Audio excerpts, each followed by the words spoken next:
Sir ఇక్కడ మంచు లక్ష్మి గారు మౌనంగా ఉండడానికి కారణం ఏంటి? ముంబై వెళ్ళిపోయారు. అక్కడి నుంచి ట్వీట్లు చేస్తున్నారు. కొన్ని నిన్న పీస్ అని చెప్పేసి ఒక ట్వీట్ చేశారు. ఇవాళ ఇంకోటి అంటే మనది కానిది దానికోసం ఆరాటపడడం ఎందుకు? అది మనది కాదన్నట్టు ఏదో ట్వీట్ చేశారు. ఎందుకు ఆమె వేదాంతం చెప్తున్నారు ఆవిడ. హ్మ్. ఈ వేదాంతం అనేది ఒక యాంగిల్లో ప్రపంచం చూస్తోంది. ఓకే. అంటే మోహన్ బాబు గారు ఇది మొత్తం నేను ఎక్వైర్ చేసిన ప్రాపర్టీ, దీనిలో ఎవరికై భాగాలు లేవు, నేను ఇవ్వాల్సిన అవసరం లేదు, ఇవ్వదలుచుకుంటే ఇస్తాను, అది భిక్ష మాత్రమే తప్ప హక్కు కాదు, మీకు భిక్ష వేసినట్టుగా భావించాలి తప్ప హక్కుగా మీరు పొందవలసినటువంటి వ్యవహారం కాదు. అయితే ఈ ఎపిసోడ్లో ఎంతో కొంత హక్కుదారు ఆవిడే, మంచులక్ష్మి గారికే హక్కు ఉంటుంది. ఎందుకంటే రామారావు గారు తీసుకొచ్చినటువంటి చట్టం ప్రకారం వారికి దీనిలో హక్కు ఉంటుంది అనేది ఉంది. అయితే అక్కడ కూడా వీళ్ళది పర్సనల్ అక్వైర్ ప్రాపర్టీ కాబట్టి లేదని డినై చేయవచ్చు. కానీ ఒకవేళ ఆయన పిల్లలకి ఇవ్వదలుచుకుంటే విల్లు ఆల్రెడీ రాసేసాడని చెప్తున్నారు. విల్లులో ఉందా లేదా అనే విషయం మనకు తెలియదు, కానీ కొడుకులకు ఇచ్చినప్పుడు ఖచ్చితంగా అదే దామాషాలో కూతురుకు కూడా ఇవ్వాల్సి వస్తుంది చట్ట ప్రకారం. అందుకని ఆవిడ కొంత సేఫ్ జోన్ లో ఉంది. ఆల్రెడీ ఆవిడకి సెటిల్ చేశాననే మాట వాడాడు ఆయన. ఫిలిం నగర్ ఇల్లు మంచులక్ష్మికి ఇచ్చేశాడు అనే ఒక మాట ప్రచారంలో ఉంది. ఆ తర్వాత అక్కడికి వెళ్ళాడు ఆయన, ఇక్కడ బేకెట్ చేసి. అలాగే మంచు మనోజ్ వివాహానికి సంబంధించి ఒక వివాదం రైజ్ అయినప్పుడు ఈవిడే అతనికి సపోర్ట్ చేసి ఆ పెళ్లి జరగటానికి మోహన్ బాబు గారు రావటానికి తనే అనుసంధానకర్తగా ఉండి తీసుకొచ్చి ఆ కార్యక్రమం నిర్విఘ్నంగా జరిపారు అనేది కూడా ప్రపంచానికి తెలుసు.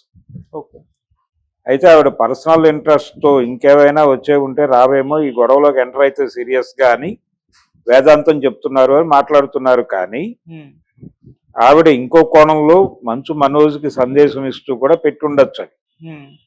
ఎందుకంటే నువ్వు చేయవలసిన రప్చర్ చేసేసావు, వాళ్ళు మేము ఇస్తే ఇస్తాము, లేకపోతే ఇది భిక్ష హక్కు కాదు భిక్ష మాత్రమే అనే మాట వాడేశాడు ఆయన. సో ఇప్పుడు దాని మీద గొడవ పట్టడం కన్నా కూడా గొడవ సాధించేదా ఉండకపోవచ్చేమో, కొంచెం ఆలోచించు, దీన్ని పబ్లిక్ డిబేట్ గా మార్చేసావు ఆల్రెడీ, ఒక ప్రెజర్ బిల్డ్ అయి ఉంది, ఇంతకు మించి వెళ్లకుండా ఈ ప్రాతిపదిక మీద నువ్వు చర్చలు జరపడం ద్వారా నీకంటూ ఒక ఐక్య సంఘటన ఏర్పాటు చేసుకుని ఆ ఐక్య సంఘటన ద్వారా వాళ్ళతో నెగోషియేట్ చేసి ఎంత రావాలో అంతా నువ్వు రాబట్టుకోవడానికి ఒక శాంతియుత మార్గాన్ని అనుసరిస్తే బాగుంటుంది. ఈ రప్చర్ కొనసాగిస్తే ఆయన మరింతగా బిగుసుకుపోయి ఆల్రెడీ నేను నా ఇష్టం వచ్చిన వాడికి ఇస్తాను, నీకు ఇవ్వచ్చు, యూ గెట్ అవుట్ అనే మాట అనేసాడు ఆయన.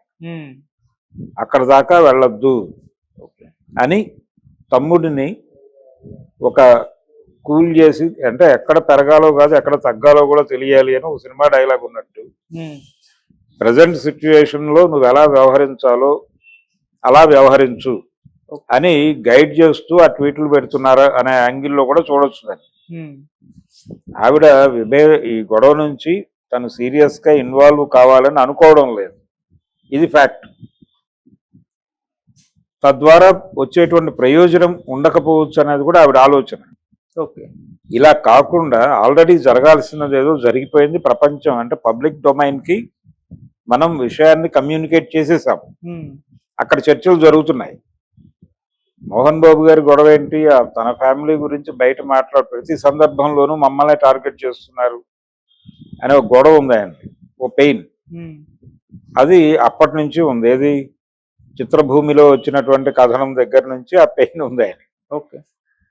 అలాగే హెరిటేజ్ నుంచి ఆయన్ని బయటకు పంపించినప్పుడు, అంటే ఆయన సిగ్నేటరీ పవర్ తొలగించినప్పుడు ఆయన పెట్టిన ప్రెస్ కాన్ఫరెన్స్ కి కూడా మీడియా తగిన ప్రాధాన్యత కల్పించలేదు.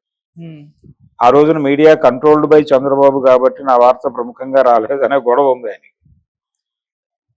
ఇలా ఆయన వైపు నుంచి ఏమున్నప్పటికీ ప్రపంచం ఆయన్ని ఒక ధోరణిలో చూస్తోంది. ఇలాంటి రెండోది కంట్రోల్డ్ బై మంచు విష్ణు అనేది కూడా ఇప్పుడు ప్రముఖంగా ప్రపంచానికి అర్థమైంది. ఎలా అర్థమైంది, ఆయన మీడియాతో మాట్లాడుతూ నేనుంటే ఆయన అలాంటి ఆడియో బయటకు వదిలేవాడు కాదు అన్నాడు. ఓకే. ఆ ఆడియో బయటకు రిలీజ్ చేయటం అనేది తప్పు చేశాడు నా తండ్రి. ఉమ్, కాకపోతే చేసింది నా తండ్రి కాబట్టి నేను దాన్ని డిస్ప్యూట్ చేయను అని చాలా లౌక్యంగా మాట్లాడాడు విష్ణు. ఉమ్, అలాగే మా ఫ్యామిలీ రిలేషన్స్కి సంబంధించి అది స్ట్రెయిన్ అయ్యా లేదా అనే విషయం గురించి కూడా నేను మాట్లాడిన మీరు అడిగే ప్రశ్నలకి సమాధానం చెప్పను అని చెప్పాడు ఆయన. ఓకే. చెప్పి ఎవరింట్లో జరగవండి ఇవి అన్నాడు. ఉమ్, మీ ఇంట్లో జరిగిన విషయాలు మీరు రోడ్డు మీద పెట్టుకుంటున్నారా? ఇలా పెట్టడం నాకు ఇష్టం లేదు, అలాగే మా తండ్రి గారికి కూడా ఇష్టం లేదు. కానీ నేను రావడం డిలే అవడంతో ఈ లోపు ఆయన ప్రపంచం దృష్టిలో విషయాన్ని పెట్టేశాడు. ఓకే. నేనుంటే అది జరుగుండేది కాదు అనేది ఆయన నిన్న ప్రెస్ మీట్లో ఎస్టాబ్లిష్ చేసిన ఫ్యాక్ట్. ఉమ్, తద్వారా మోహన్ బాబు కంట్రోల్డ్ బై విష్ణు అనే ఏ ఎలిగేషన్ అయితే మనోజ్ చేస్తున్నాడో దానిలో ఫ్యాక్ట్ ఉంది అనేది ప్రపంచం దాని నుంచి అర్థం చేసుకుంది. ఓకే. విష్ణు ప్రెస్ మీట్ నుంచి ఇన్ని గందరగోళాల మధ్య కొంచెం తగ్గి నెమ్మదిగా మోహన్ బాబుని కంట్రోల్లోకి తీసుకుని, లేదు మోహన్ బాబుకి ఆల్టర్నేటివ్ ఏమిటి అనేది చెప్పి ఈ డిస్ప్యూట్కి కారణాలు ఏమిటో నెమ్మదిగా అర్థం చేయించి ఆయన నుంచి ఏ లాభం పొందాలని ఎప్పుడు అనుకుంటున్నావో ఆ లాభం పొందు. ఓకే. అంతే తప్ప ఇప్పుడు క్రూడ్గా వెళ్ళటం వలన అవతల వాళ్ళు మరింత ప్లాన్డ్గా నిన్ను దూరం గెంటుతారు. ఉమ్, అందుకని ఇప్పుడు నువ్వు ఇమ్మీడియట్గా పూర్తి శాంతి మార్గంలోకి వెళ్ళిపో. ఉమ్, టైం ఇవ్వు, నెమ్మదిగా నెగోషియేట్ చేయి. ఎవరితో? ఈ జరిగిన వ్యవహారంలో నీకు అన్యాయం జరిగింది అనే విషయం ఎవరైతే ప్రాపర్టీ ఇవ్వనన్నాడో ఆ వ్యక్తికి అర్థం చేయించే ప్రయత్నం చేయి. ఓకే. అలా సాల్వ్ చేసుకో తప్ప దీన్ని డిస్ప్యూట్ చేయడం వల్ల నీకు పూర్తి లాభం జరగకపోవచ్చు, నీది ఆత్మగౌరవ పోరాటమే అయినప్పటికీ ఉమ్, అనేది ఆవిడ ఇండికేట్ చేస్తోంది ఇతను ఓకే.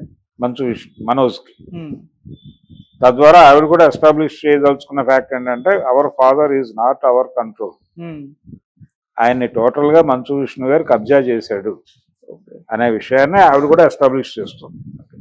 ఇవన్నీ ఉండటం వలన ఈజీగా మార్క్ చేయగలుగుతున్నారు మోహన్ బాబు.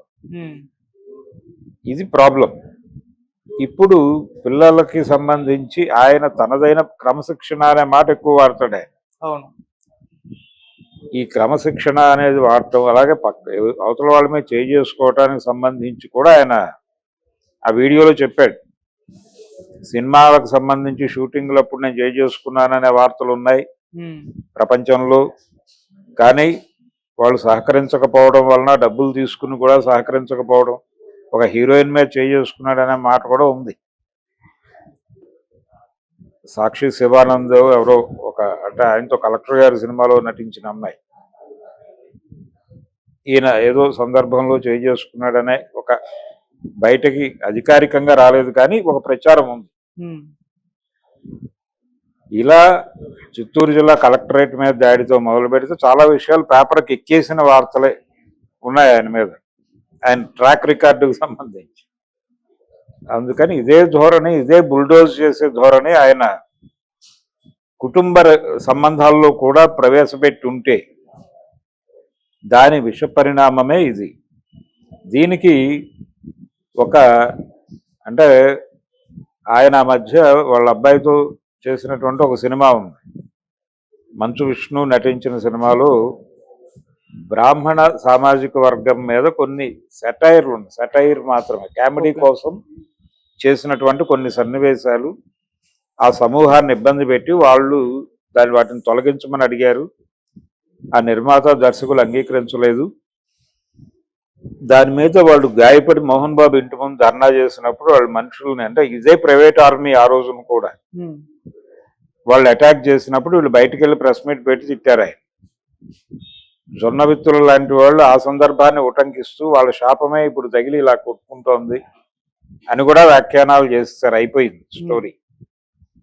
ఇలా ఆయనకున్న ట్రాక్ రికార్డు వలన ప్రపంచం అంతా కూడా విషయాన్ని ఆ కళ్ళజోడులోంచి చూస్తోంది. అది ఇప్పటికైనా ఆయన తెలుసుకోవడం మంచిది. ఈ వివాదం ఆల్రెడీ కోర్టు పరిధిలోకి వెళ్ళిపోయింది. లీగల్గా ఆల్రెడీ అంటే ఇక్కడ రాచకొండ సిపి గారు ఇద్దరికి సీరియస్గా వార్నింగ్, ముగ్గురికి ఫర్దర్గా విచారణకు హాజరు కావాల్సి ఉంటుంది 24th ఆయన. మోహన్ బాబు గారు.